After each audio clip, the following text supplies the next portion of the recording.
Hello friends, എന്തൊക്കെയാണ് വിശേഷം? സുഖമല്ലേ? ഞാൻ നിങ്ങൾക്ക് ഒരു സാധനം കാണിച്ചു തരാം. ഇതൊരു മുട്ട പപ്സാണ് കേട്ടോ. ഈ ഒരു മുട്ട പപ്സിൻ്റെ വില 20 രൂപയാണ്.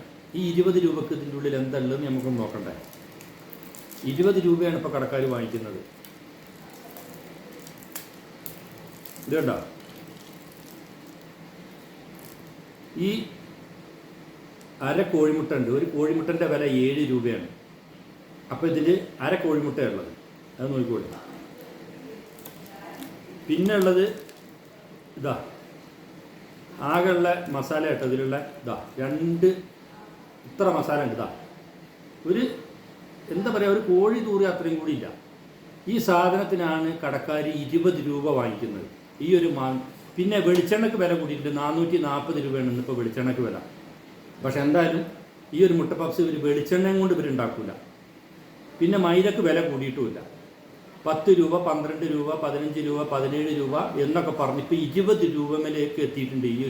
ഈ ഒരു മുട്ട പപ്സിൻ്റെ വിലയാണ്. ശരിക്കും പറഞ്ഞാൽ ഈ ഭക്ഷ്യവകുപ്പിനൊന്നും ഇതിനൊന്നും ആർക്കും ഒരു ഉത്തരവാദിത്വമില്ല. കടക്കാർക്ക് എന്താണ് തോന്നുന്നത് അത് അവരത് പ്രഖ്യാപിക്കുക, അവർ തീരുമാനിക്കുക. സത്യം പറഞ്ഞാൽ ജനങ്ങളെ കഷ്ടപ്പെടുത്തുന്ന ഒരു പരിപാടി. കച്ചവടക്കാർ കുറച്ചൊക്കെ ഒരു മാന്യത കാണിക്കണം. നിങ്ങൾ ഇത്ര പോകുന്ന ഒരു കോഴിമുട്ടൻ്റെ പീസ് ഇട്ടിട്ട് ഈ 7 രൂപൻ്റെ കോഴിമുട്ട അതിൻ്റെ പകുതി ഇട്ടിട്ട് 20 രൂപ ഈ ഒരു സാധനത്തിലൊക്കെ വാങ്ങിക്കുക എന്ന് പറയുമ്പോൾ വളരെ മോശമാണ്. അതുപോലെ തന്നെ വെളിച്ചെണ്ണ കൈക്കോട്ടെ 440 അത് എന്താണ് അതിൻ്റെ കാരണം അന്വേഷിക്കാനും അതിന് വകുപ്പും കാര്യങ്ങളും ഇല്ല. ഇനി മൂന്നാമതൊരു വിഷയം, നമ്മൾ ബീഫ് വാങ്ങാൻ പോകുന്നവർക്ക് 350 രൂപ ഉണ്ടായിരുന്ന ബീഫിൻ്റെ വില ഇന്നിപ്പം എല്ല് ഇല്ലാതെ 420 രൂപ കൊടുക്കണം.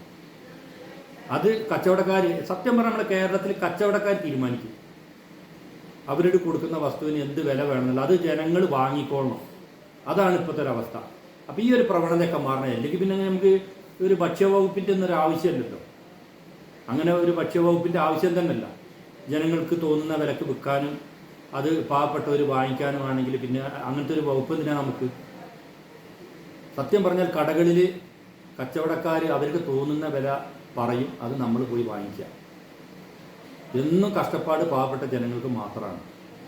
ഈ ഒരു പ്രവണതയൊക്കെ മാറണം. കാരണം ഈ ഒരു ബേക്കറിക്കാർക്ക് നിങ്ങളിനിപ്പോൾ എന്ത് പറഞ്ഞാലും ശരി, ഇത് നിങ്ങൾ ചെയ്യുന്നത് ഈ ഒരു 20 രൂപക്കൊക്കെ ഈ ഒരു എന്താ പറയുക, നോക്ക്, നിങ്ങൾ ഇതിലുള്ള മസാല എന്ന് പറയാൻ ഇല്ല. ഇതൊക്കെ ഇട്ടിട്ട് നിങ്ങൾ 20 രൂപ വാങ്ങിക്കുന്നത് എന്താ ഇതിൻ്റെ ഉള്ളിലുള്ള? അല്ലെങ്കിൽ നിങ്ങളിത് വെളിച്ചെണ്ണയിൽ പൊരിച്ചതായിരിക്കും.